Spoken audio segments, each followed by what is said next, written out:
Hey, it's Alan. I get asked all the time, how exactly does Kadima help people? There are three primary ways. One, we provide one-on-one personalized career coaching with a focus on getting you a great job. Two, we provide an online do-it-yourself course where you can work at your own pace. Three, if you have a job offer, we'll help you negotiate for more. So to find out about these great services and everything else that we offer at Kadima, sign up for our newsletter. Go to SYCKpodcast.com. That's SYCK podcast.com. I promise you, it'll be the best newsletter to accelerate your career. Thanks a lot.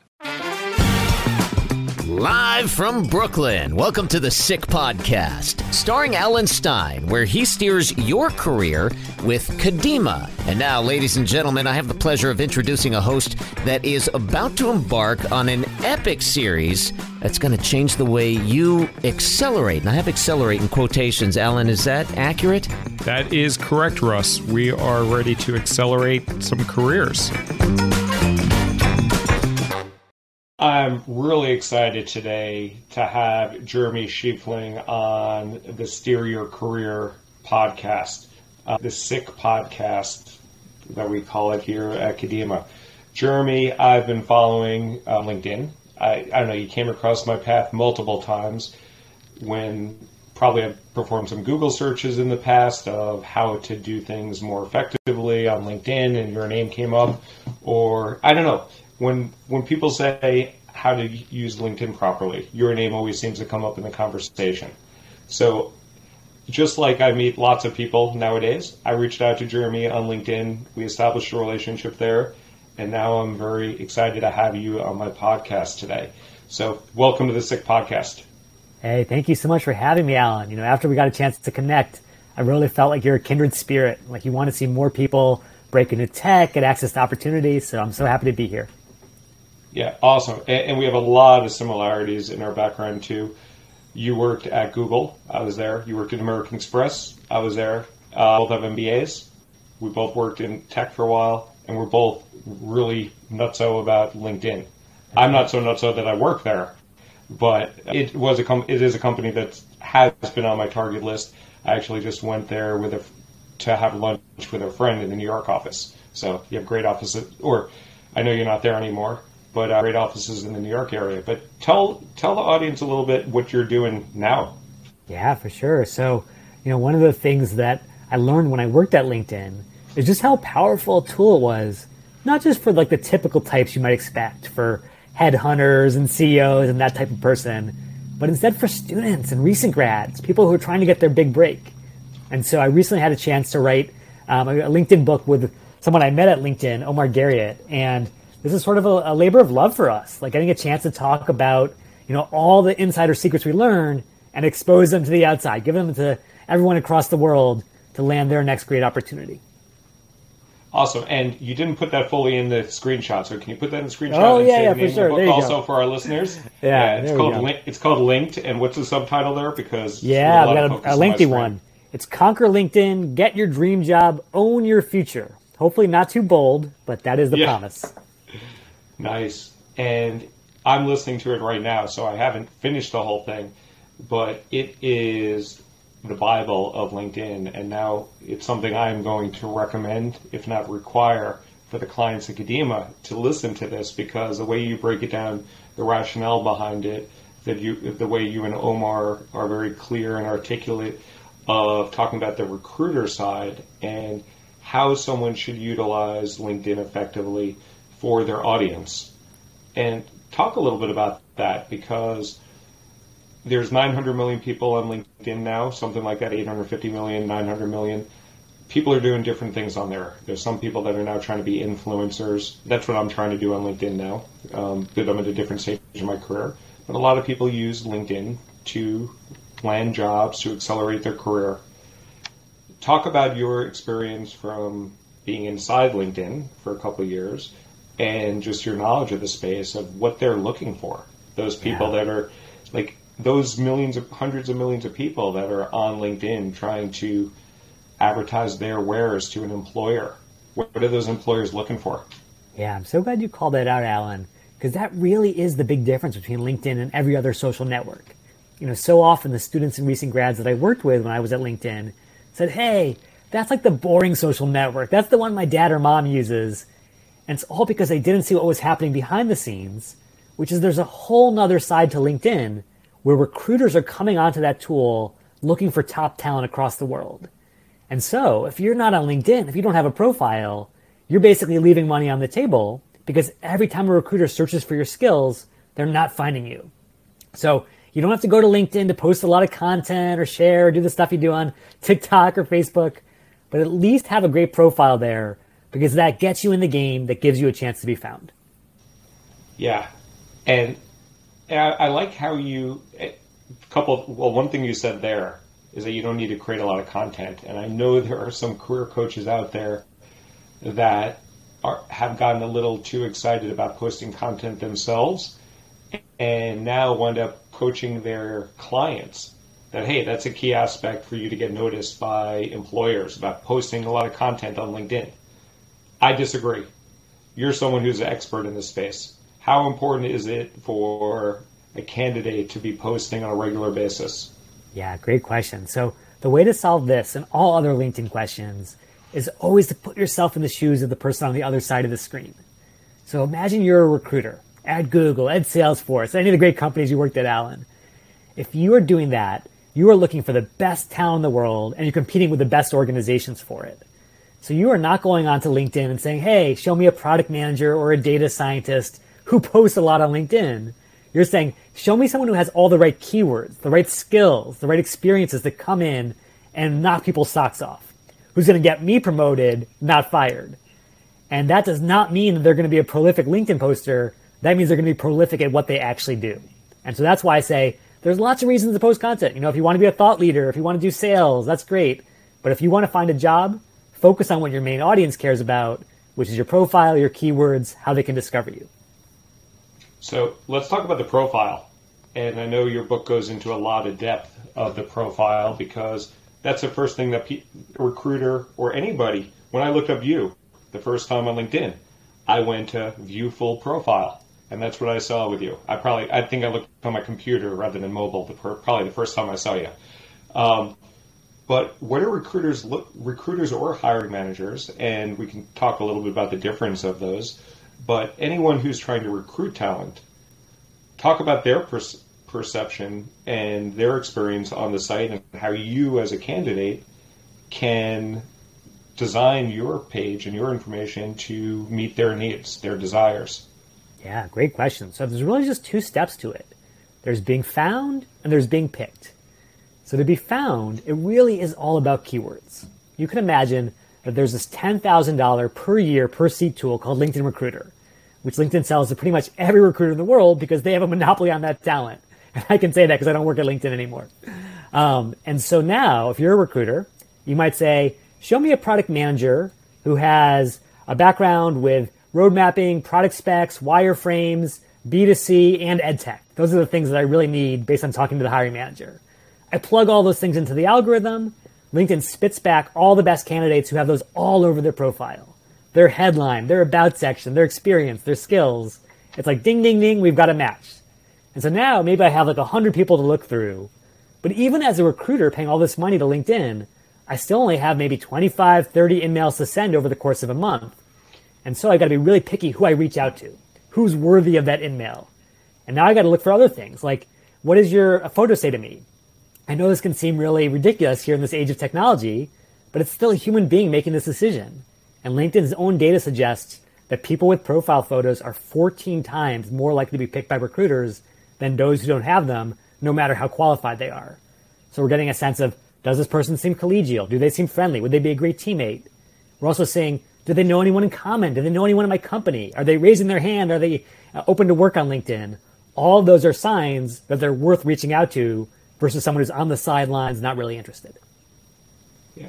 And on that profile picture, I remember in the book you refer to something, a specific type of smile where like your teeth are showing, you see wrinkles in the eyes. Like I'll do it here on the camera for people that can see, like a more authentic smile rather than one where your teeth are clenched. What's the type of that smile called again? And if you have any more details about that. Yeah, so there's been some interesting psychological research into this over the years. So what psychologists call a Duchenne smile basically involves all these autonomic nervous systems in your face kind of clicking in when you're genuinely happy. So like, basically, if you have just discovered you won the lottery, if you just discovered that your kid had a great day at school, you just can't help but having all those muscles go into action around your eyes, around your lips. However, in this age of selfies and social media, we've all perfected what's called the Botox smile, where you see the teeth, but pretty much nothing else.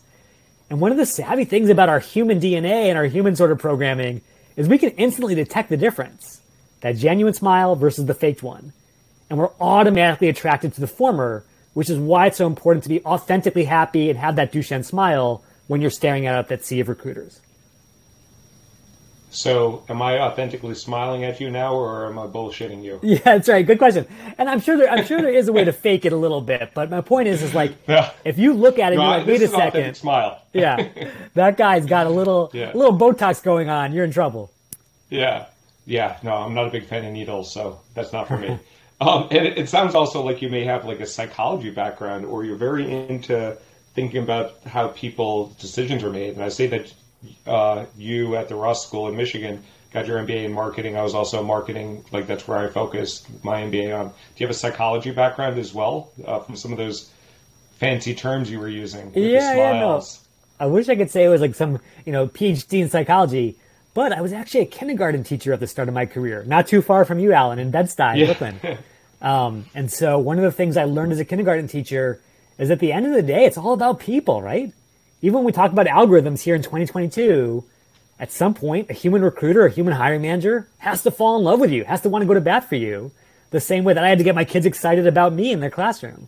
And so if you don't think about that person in a humanistic way, if you're just thinking about them as a transaction, you're not going to be able to reach them deeply. Got it. Cool. So as you talk about what the recruiters are looking for, they're looking for these terms and titles. I also found that recruiters, or at least the ones that I worked with, I was a hiring manager, I worked with my recruiter, they would be spending the $10,000 for the recruiter license on LinkedIn. Especially when I was at Google and Facebook, they would often come to me and say, what companies do you want to find people at? And they would do a lot of their search based on companies that I told them. So do you find that recruiters look, like if someone's looking to hire someone from Salesforce, we would look at people from Microsoft and Twilio and ServiceNow and Oracle and companies like that. Do you find that to be the case also? How recruiters use the recruiter license, or was that a unique experience to me that people are searching at the companies you're at as well? Yeah, no, for sure. I think that's actually the dark side of LinkedIn Recruiter, is that you can game all this stuff, right? You can put the keywords in, you can build out a great about section, all that stuff. But there's this incredible bias in tech, and you know this so well, Alan, that like we say, hey, if you worked at Facebook, you're golden. If you worked at Google, you're golden. But good luck trying to get a job at those companies, because if you're on the outside looking in, you're kind of stuck. And so that's the mindset that LinkedIn is actually trying to change, which is to say, hey, let's make this way less of a pedigree type search, like we've always done, where we say, oh, you went to the right school, you worked at the right company. Let's make this a skill-driven search. Can you actually do the job? Can you bring incredible value day to day as an employee, and even in a longer term view as bringing diversity to an organization that's often very homogenous? I think that's where recruiting has to go if it wants to remain a legitimate driver of opportunity in our society. Yeah, that's all well and good. I don't know if you said in your book, or I was listening to another book where no one ever got fired for hiring IBM. Oh, for sure, yeah. So, and like, not that IBM has that name recognition now, but I think that used That's to right, be a saying back in the 80s and 90s. So like no one would get fired for picking a candidate from Facebook. Like all the meta layoffs now, you identify talent from there. Right. You won't be embarrassed as a recruiter. And in your book, you talk a lot about, you call it offense and defense, whereas your profile is playing defense and getting out there. I call it reactive versus proactive, but it's very the same concept. And the profile and you guys describe it in your book as defensive.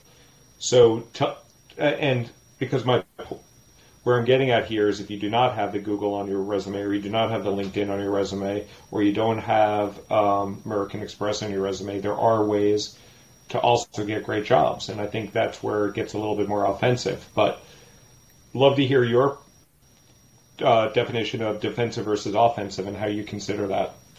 Yeah, that is such an important point, Alan, because we can sit on the sidelines waiting for the world to change and spend our entire life missing out, or we can get in the game. And so my advice to anyone who feels locked out of tech or any industry for that matter is don't just say, hey, this is inequitable, this is ultimately unfair. I'm sure it is. It absolutely is.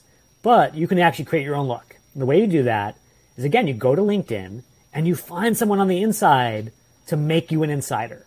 So right now, maybe you don't have Google on your pedigree, but if someone at Google goes to bat for you and says, hey, Alan or Sarah or Zach would be an absolute rock star here, and they can make their case to the recruiter in the form of a referral, they can make their case directly to the hiring manager if they happen to know them, that is so much more powerful than just having a nice profile gathering dust on LinkedIn. Yeah. And I think there was a stat that you alluded to in the book, jotted this down, I think it's correct, that only 7% of candidates are referrals, but yes. 40% of the hires are from referrals. Right, which is crazy, right? There's a huge success. Yeah. Like there's less fish in that ocean, but more likely that's a good fish to go home with. Yeah. I'm mixing analogies there. But. No, and I think the biggest pain point to me is, why is it only 7%? Like, I talk to students all the time, and they always know, I got to get a referral. And yet, 93% of people never do, and their chances are garbage. Versus this lucky elite are breaking through, and I want everyone to be a part of that elite. I want everyone to have that access, and that's why I'm a big believer in LinkedIn. Yeah. So talk about that. So for someone, when I came out of undergrad, I went to a no-name state school in New York. You might know about it because we were in New York, Binghamton, but Sure. Not a lot of people outside of New York know about it. So I had to hustle a lot more, be a lot more proactive. Now I have some better brands on my resume. Yeah. And I'm no more smarter, but I look more attractive as a candidate. That's right. So I have to do less outreach, but I still do outreach. So for folks that need to play more offense, and they have their defense set up, they have their picture on their profile. Everybody can have a picture on their profile. There's other tips that you have in the book about being clear with your title in the about section, not the about section. What's that section called? Like the 140 characters? Your headline, yeah. The headline. The headline is critical. So everybody has that ability, but not everybody has Google or American Express or LinkedIn on their profile. What are some tips for people to play offense effectively on LinkedIn? Yeah, and let me actually demonstrate this one, because I think seeing is believing here. So I'm going to go ahead and share my screen. And so what you're going to see right now is what it actually looks like when you come into LinkedIn and you're looking for someone from your alma mater or from some affiliation you have. And so if you've pulled up that page, and actually it looks like it's not coming through for you. Is that right, Alan? Not yet. Okay, no worries. Sorry. Let's just skip it. I'll walk people through it, sort of a little bit of a play-by-play. There it is. Okay. Okay, yeah. And there's Binghamton, which, by the way, that's a false image because it's not raining in that image. It always rains. Like I say, but anyway. I grew up in Buffalo, so first of all, I love SUNY, and I always thought of Binghamton as the flagship of the SUNYs, so there you got that. They always marketed themselves as the public Ivy. There you go. Exactly. Marketing material. Yeah. And so what I would say is, you might be thinking to yourself, I didn't go to Harvard, I didn't go to Stanford, I have no chance of working at Google. But surprise, surprise, there are 285 Binghamton alumni at Google. In fact, it's the number 2 employer after Amazon of all Binghamton alums, which is incredible. Wow. And so if you click on Google over here, you're going to see that you have all these amazing people to contact on the product management team, the engineering side. And if you want to reach out to someone and actually build a connection that could lead to a referral, again, you don't have to know them already because you have this massive affiliation in common. You're members of the same tribe. So you come over here, you click connect, you send a message to Yinghua, and before you know it, you're on the phone, you're on Zoom, you're chatting with an alum who wants to pay it forward to the next generation.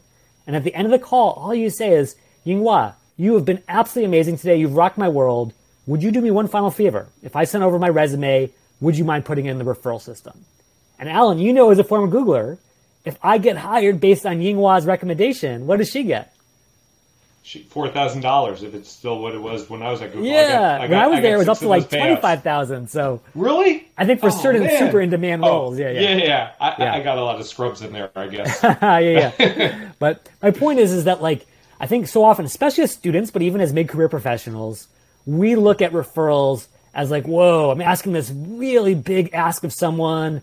I'm so nervous about it, but it's actually a win-win. Obviously, you have a 10x advantage of getting hired, but Yinghua just made $4,000 for 2 minutes of work, so not a bad ROI in her time as well. Cool. And for those that are not able to see what we're talking about here, what Jeremy did, not only did you reach out to Yinghua, and you didn't send the connection, but you were about to, and you probably did this intuitively because this is natural for you, rather than just send a blind connection, you said connect with Note. And you were going to write something. And LinkedIn, I don't know if you had anything to do with this during your time there, very conveniently limits your characters to 300 characters. So you cannot be verbose. You need to be pretty concise with that first message. So rather than just sending a regular connection request, you are suggesting that you connect with a note. Is that exactly. correct? So always personalized connection, because otherwise, how does she know who you are? The question I always ask students is, when you were growing up, Alan, what did your parents tell you about talking to strangers? Never talk to strangers. Exactly. My parents do. I think paranoid parents is like a global universal. And so I'm sure Yinghua's parents told her the exact same thing. It'd be so easy for her to say, oh, it's a stranger, click delete, click spam. But if you can make sure that she understands what you have in common, that you're following in her footsteps, you take down that stranger force field. So it's really critical that you make that clear. Totally agree. And I'm a big fan of Robert Cialdini. I don't know if you read the book Influence or are familiar with that book. One. And also Dale Carnegie with How to Win Friends and Influence People. And what you're trying to do in this situation is influence Yingwei, or I forget her name now, to respond to you. So another thing that I do, and I bet you do this as well, is always use their name. Yeah. Don't do it generically. And you also bring up the connection that, hey, we went to Binghamton together. So you have that commonality as well. Absolutely. Yeah. And so one thing I just want to call out, as a little bonus hack for your listeners, Alan, is you're right. 300 characters is not that much. Although I would argue in those 300 characters, you can actually get across the most important things. I'm a current Binghamton student. I'm really thrilled to discover your profile because I want to learn about what it's like to work in data services. Any chance you have 15 minutes to chat in the next couple of weeks? I know you're incredibly busy, but that would mean so much. Bam, done. But if you want to send more, you could always look up her email address through a service like hunter.io and figure out, the most common email pattern at LinkedIn is, first initial, last name at linkedin.com. Bam, I've got their format. Cool. I like those tips too. I kind of don't try as hard as that because I almost give people an opt-out because if they're not going to be predisposed to help me out, I'm okay if they don't reach back to me. Yeah. So I don't hunt down their email, but I have done that in the past, and it does work as well. Yeah. I think you're onto something, Alan. Like, my personal mentor when I was in business school was another business school grad and career coach named Steve Dalton, who wrote a great book called The 2-Hour Job Search. 2-Hour Job Search, another book I'm a fan of. And The Closer. Highly recommend that book. Yeah. Because basically what Steve has identified is like, hey, there's going to be a lot of boosters in the world, and there's going to be a lot of curmudgeons, and there are going to be some people in between who are like, well, maybe I'll help you out if you spend a lot of time, but I'm not really that excited about it. And if you can get rid of those latter two groups, the curmudgeons and the obligates, and just focus on the boosters, more power to you. Exactly. And I'm a big proponent of the 2-Hour Job Search. I don't know if I have that behind me, but big fan of that. Cool. So what else can candidates do on offense? Talk about the defense also. First, talk about the defense. Besides a profile picture, besides a headline, what are a few of the best tips that you can provide for folks on defense about when people come to look at you? Yeah, for sure. So let me again share, because I think as a former teacher, I'm all about the visuals and visual learning. Yeah, definitely. So let's give that a moment to come on through. And I'm going to show you my profile, not because it's the perfect profile, but because it gives you a sense of the patterns that tend to work over time. And so one of the big things is, and you know this from the book, Alan, that the headline, because it's limited to 160 characters, tends to be overlooked by a lot of people because they're like, oh, I can't really do much with this. But it's that very concision, that very brevity that makes it powerful to the engineers and the data scientists, because they know it's harder to game. That whatever you put in there has to be pretty authentic about who you are versus just a lot of keyword stuffing like you can do down below. So always make sure that your most important keyword, which is your desired job title, is in your most important section, which is your headline. And so obviously if you're in a space that you want to stay in, like marketing, you can just list that.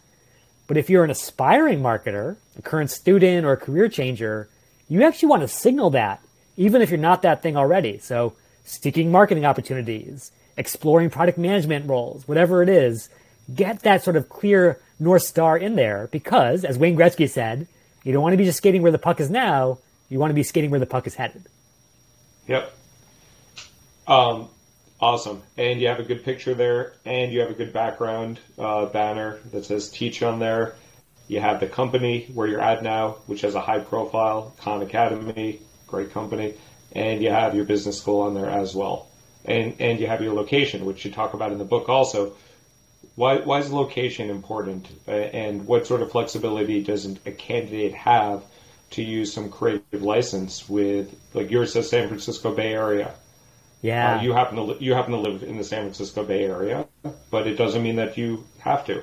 Yeah. So this is so funny, Alan, because we started writing this book right at the outset of the pandemic when it was like, oh, we're going to be all back in the office in 6 weeks.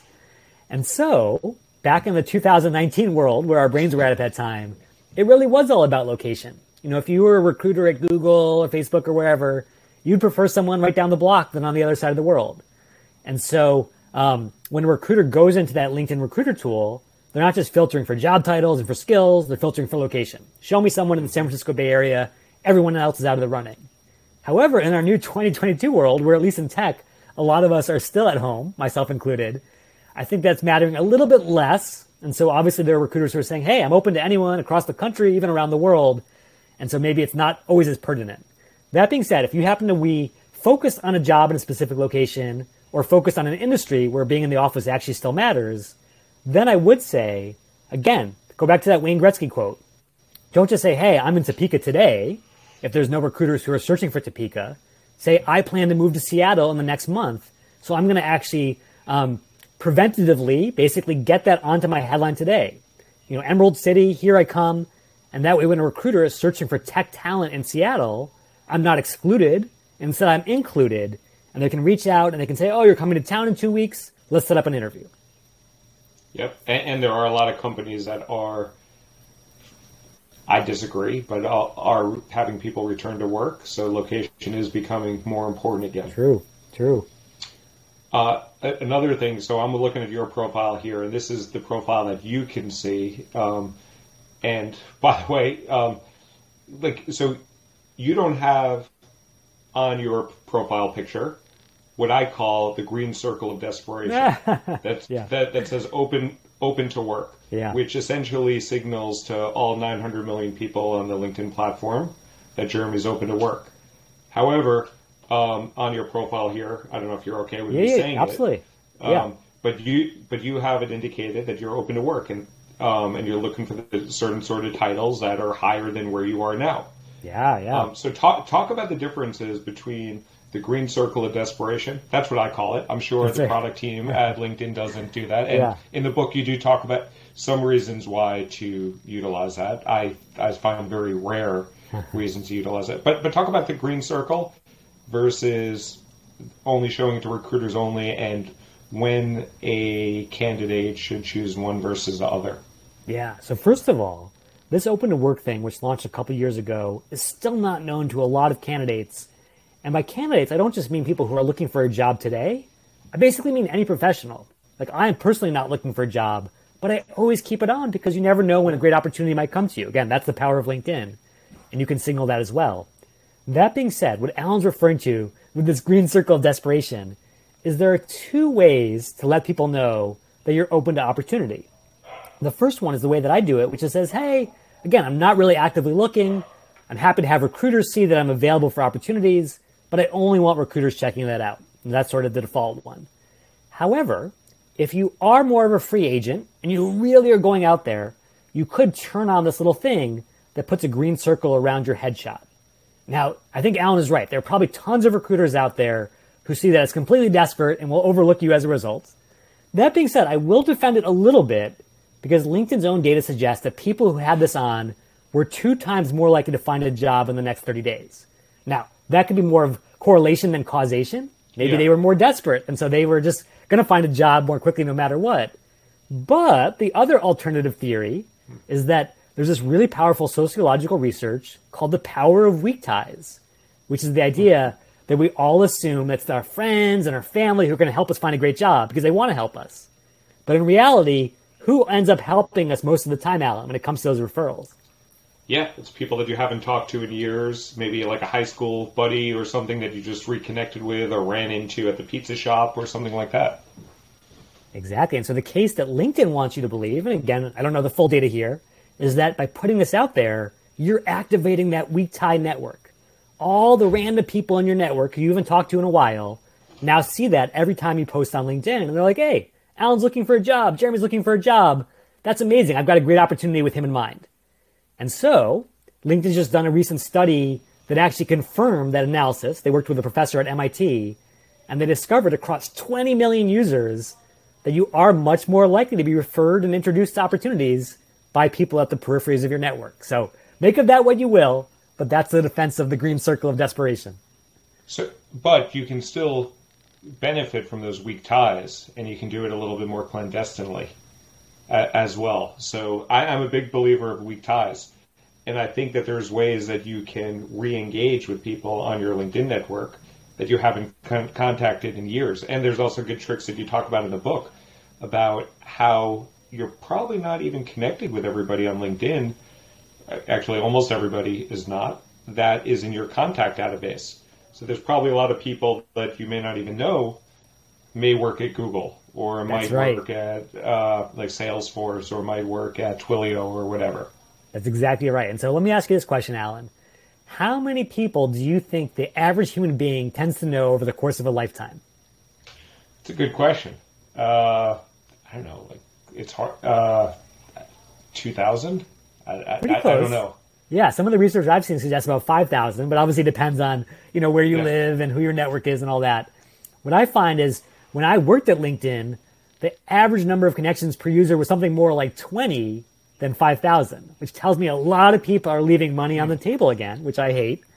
And so what I always encourage people to do is they say, Jeremy, should I connect with strangers on LinkedIn? And I'm like, I'm not sure, but I am sure you should get credit for the people you actually know.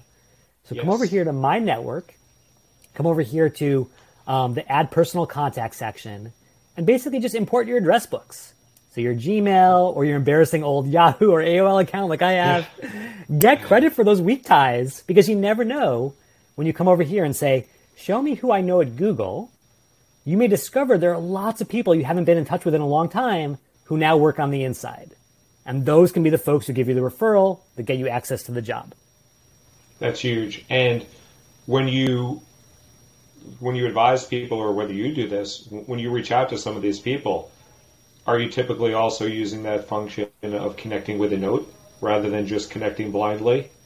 Yeah. So because like when you connect, you can just click a very easy connect button, which actually I am upset with LinkedIn about because sometimes I press that by accident. Yeah. And it sends a connection request, and my intent was to send a note. That's right. And that's especially true on the mobile app, unfortunately. I think to reduce friction in a very sort of difficult to type space, they say, oh, we'll just send a connection request, which again is not ideal, especially if the person may not remember you. So I agree. Yeah. Cool.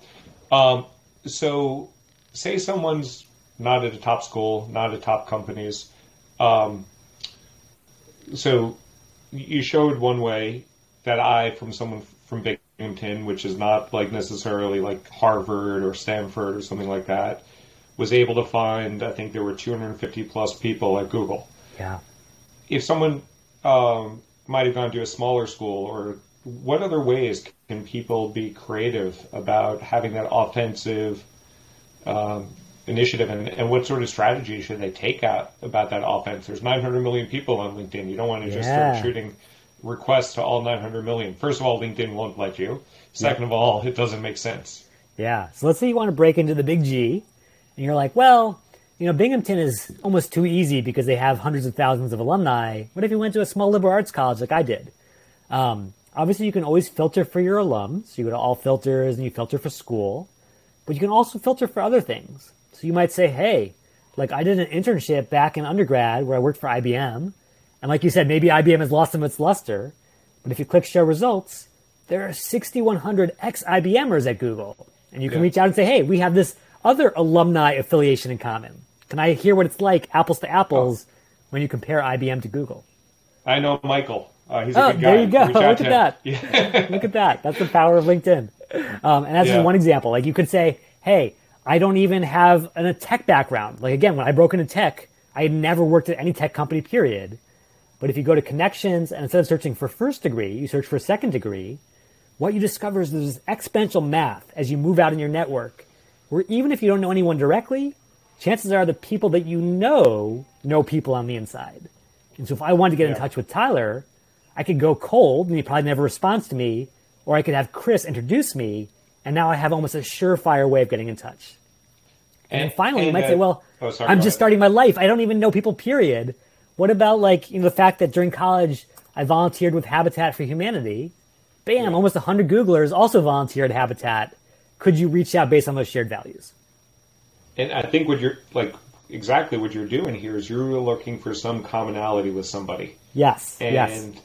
And people like people that have some commonality. And there's also research about the power of uncommon commonalities. So if you say, hey, I live in San Francisco, I see you live in San Francisco.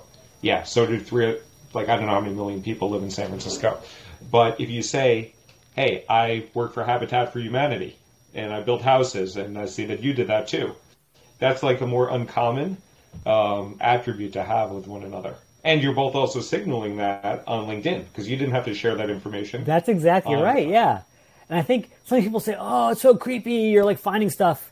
But again, these people are proud of this affiliation. They want people to know that this is a passion for them. And so if you reach out, you're not just reaching out to someone who happens to have something in common, but who actually is deeply proud of that. And that's a great opening for a conversation. Cool. So I love LinkedIn. You apparently do too. I like to wow people with some tricks that I know that they don't know about. Often a QR code of how to exchange QR codes on the mobile phone, which is a hacky. It's actually not a great user experience, but it's possible. But I would love to hear some of the tips or tricks that you tell people that they're like, wow, I never knew that. That's such a great tip that I'm going to use right away. Yeah. So and I know that alumni thing was great that you already showed here about how to look into your alumni, but give me some of your best tips that wow people. Yeah, so I'll give you 3 things on LinkedIn that LinkedIn has done in the last couple of years that I think really responded to the changing nature of work, especially as the pandemic has come. And so I think the first big thing, and this is kind of obvious here in 2022, but it wasn't obvious back in 2019, which is you as a job seeker deserve the ability to find the job that meets your lifestyle. We've had this great resignation, we've had this quiet quitting phenomenon. I think what's driving a lot of it is that people just were not happy with the fit with their job. And so whether you're searching for a consulting job or whatever, you can now come on LinkedIn, you can come over to all filters, and you can filter specifically for jobs that are on-site, that are remote, that are hybrid. And the thing that always blows people's minds is here in 2022, when so many folks are being told, you got to get back into the office, there are still thousands and thousands of jobs that offer that flexibility. So that's the first thing. So that's awesome, but that requires that the company is filling that information out. Exactly. How religiously is a company sharing that I don't know if the company is being asked that or they have to deliberately provide that. So how accurate do you think that is? Like you're showing Deloitte here, and you're showing Anthem Blue Cross and some others. How compliant are they? Yes, I would estimate this is actually a vast undercount because recruiters being busy like they are, they might say, oh, I'll just leave it, work from the office, blah, blah, blah, when in fact there may be opportunities for flexibility. So I would just say, hey, if there's 4,000 jobs just in this one space that happen to be remote or hybrid, that suggests there are probably even many more out there. So definitely reach out to insiders, start asking them, hey, what's happening with your work culture right now? So that's number one. Okay. Number two is something that I really hate, both as a job seeker and as someone who's coached job seekers, is when someone finds their dream job on LinkedIn or Indeed or anywhere, they spend all this time pouring their heart and soul into the application, and then 2 terrible things happen. Number one, they never hear back. And number 2, to make matters worse, they see the same job posted 6 months later. And they're like, what am I, chopped liver? I couldn't even get a response out of you guys? And so I think what happens is, again, recruiters are busy. Maybe they start to take down the posting. Maybe they're building a talent pipeline pre-need. Whatever it is, it might make sense to the recruiter, but it's still heartbreaking for the job seeker. And so to avoid having hearts broken around the country, around the world, LinkedIn now has this new thing called actively recruiting that's kind of like the good housekeeping seal of approval for a certain job. Because LinkedIn is using data from behind the scenes to tell you there's a human being who's coming in here, who's reviewing applications, who's responding to applicants, as opposed to a ghost job where it's just sitting there without any love. So I always encourage folks, look for that wherever possible. And unfortunately, or I don't know if it's just small sample set here, but of the 5, only one of them out of the 5 says actively recruiting here. Yeah, right. And I think that speaks to like the nature of this, right? Which is like recruiters, just like job seekers, have that spray and pray mentality. Let's blast this to every job board. Oh, we forgot to take it down from half the job boards. Well, that's not our problem. Yeah. So a piece of advice I give my clients is use LinkedIn to complement your efforts, but go to the first-party job sites. So if you're interested in a job at Deloitte, if you're interested in a job at Google, if you're interested in a job at Spotify, go to spotify.com/careers or go to salesforce.com/jobs. And my rationale for that, from working on the inside, was that those were the most fresh roles, so they were the most updated, and also the most comprehensive, because I found sometimes internally we weren't listing all our roles on LinkedIn. So is that true? That like maybe not the whole database is on LinkedIn, and that some of the fresher roles might be on the first party sites that you may not see on LinkedIn. Not because they're hiding it, but just they're not being served up there.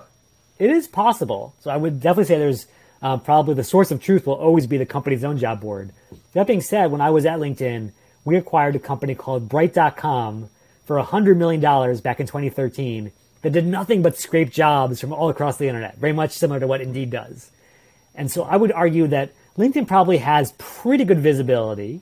And so if you're focused less on a specific company and more on a specific function or a specific industry, whether you use LinkedIn, whether you use Indeed, they're pretty comparable at this stage. That being said, you will see that for a lot of these jobs, it will take you straight back to that actual job board. So that way, you're always going to be sort of going through it anyway. So I wouldn't worry about that too much.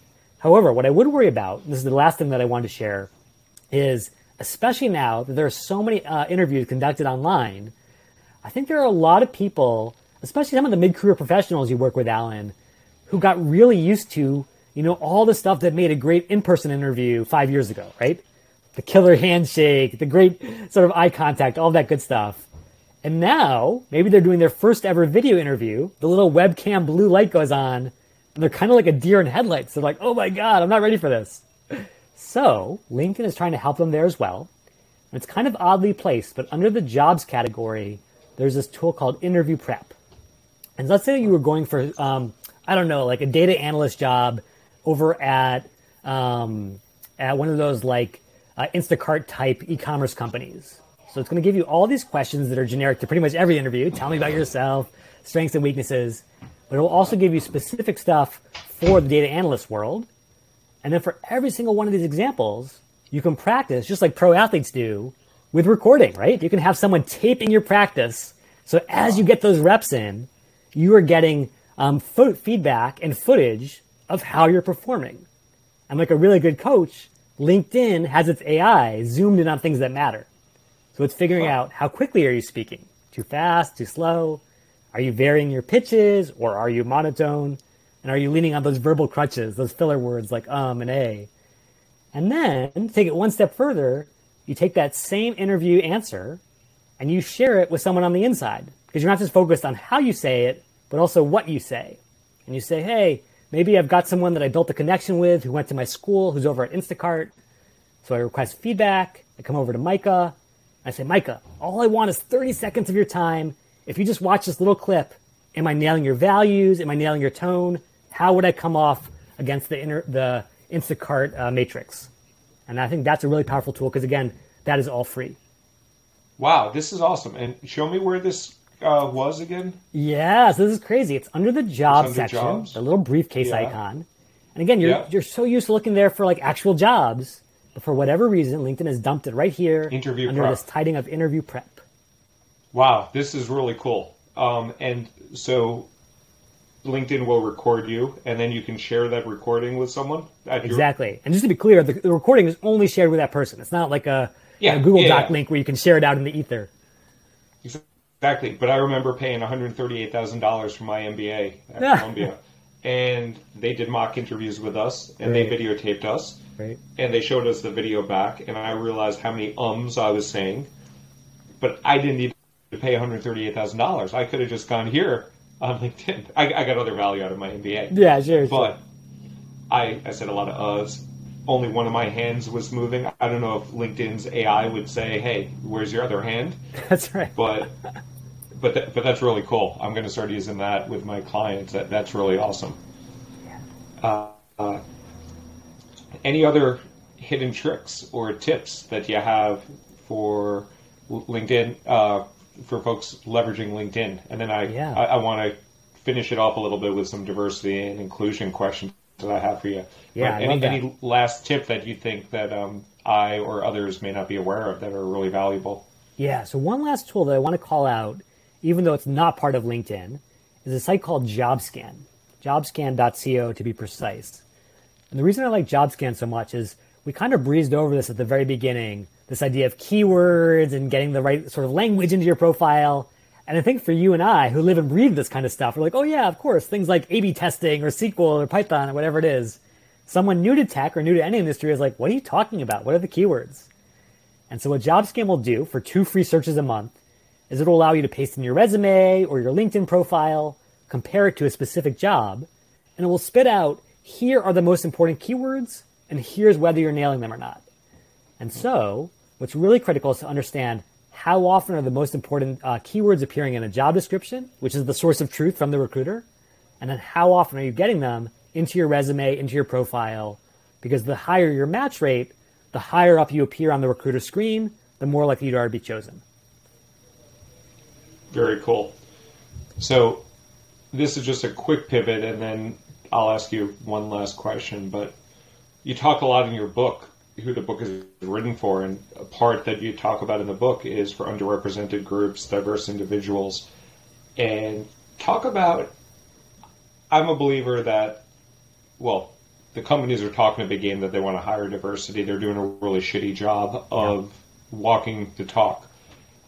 I think that sometimes the candidate doesn't make it as easy for them to, for the hiring company to be aware of their diversity. And it could be people are suppressing it because it's been used against them for so many years and for so long. Is that true?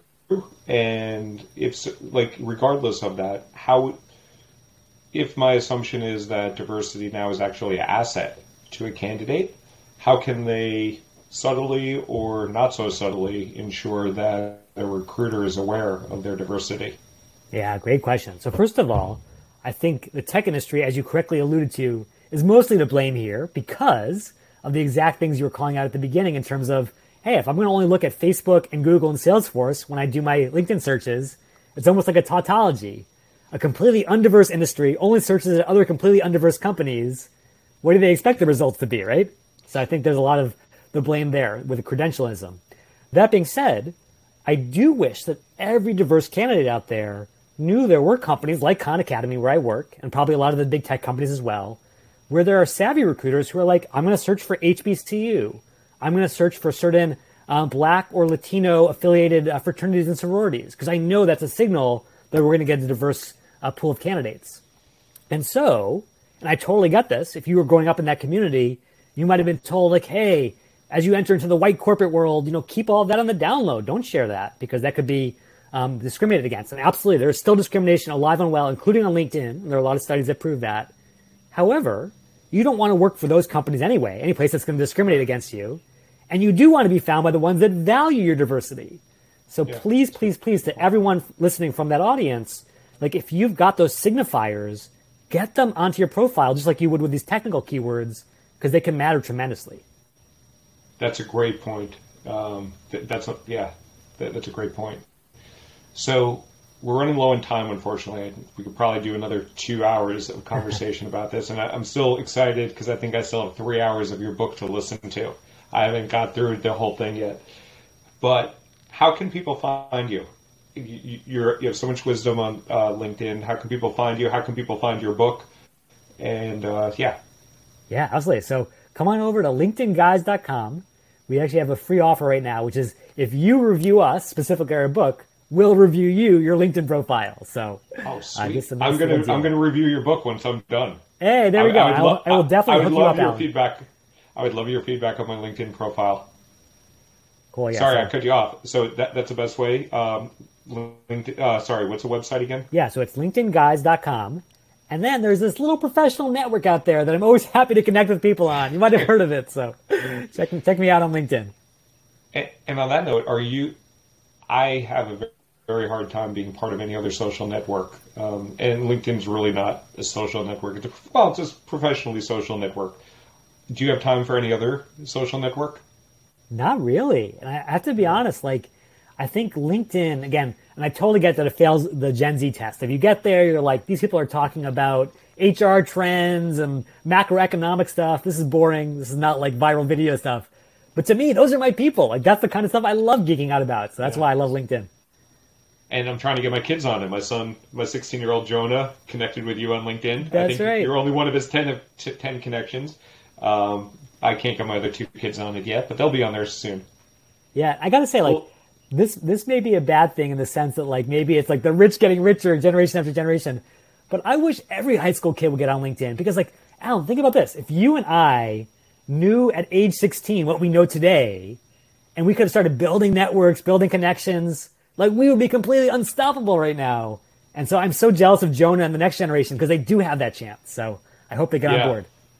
It's a very powerful tool. You and I, in another conversation, I think you were able to look into the LinkedIn code and see how early of an adopter I was of LinkedIn, which was 2004. I think I was number 6 million. So I was in the top 99 percentile easily of loyalty for LinkedIn. So I'm a big fan.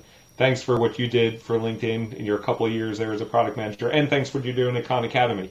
I don't know if you want to talk a little bit about what you're doing at Khan Academy. Yeah, so the same thing at LinkedIn is just trying to support, again, more students, more learners who are trying to make their way in this world. And I know there are a lot of macroeconomic trends that are blowing against everyone, especially the youngest folks. But if you're excited about leading that charge, come to LinkedIn, connect with me. Let's talk some more. Awesome, Jeremy. That wraps up another remarkable episode of the SYCK Career Podcast with Alan Stein. Check out past episodes and other resources on the website. That's syckpodcast.com, and it's SYCK. Alan, tell the audience about the newsletter they can sign up for. The newsletter rocks. Check out the accelerator, XLR8R. You will get great tips about your career. You'll get honest insights. You'll get the occasional pet picture. And you will learn how to take proactive control and take charge of your career. Very good. Very good. That's syckpodcast.com, SYCK. For your host, Alan Stein, I'm Russ Reba, and we hope you've enjoyed today's episode. You are going to love the next one.